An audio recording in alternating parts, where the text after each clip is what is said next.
ரஜினி சாரும், கமல் சாரும் இணைந்து நடிக்க மாட்டாங்களா? அப்படின்ற ஏக்கமும், ஆசையுமே தமிழ் சினிமா ரசிகர்களிடம் அதிகமாக இருக்கு. ஆனா பல திறமையான இயக்குனர்கள் இருந்துமே அது நடக்கல.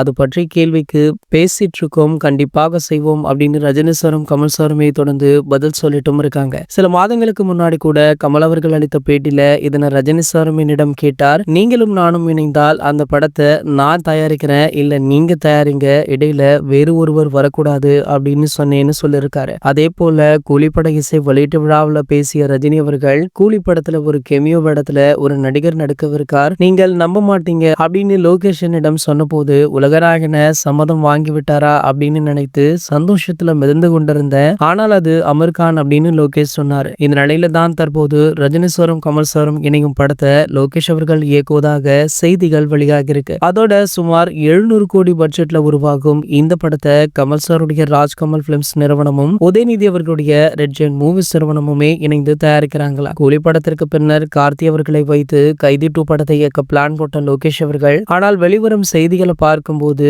கமல் சார், ரஜினி சார் படத்தை முடிச்சு விட்டு தான் லோகேஷ் அவர்கள் கைதி 2 படத்தை இயக்குவார் அப்படின்னுமே தெரியுதா. கூலி பட இசை வெளியீட்டு விழாவில் பேசிய ரஜினிகாந்த் அவர்கள் முதல்ல லோகேஷனிடம் ஒரு கதை சொன்னாரு.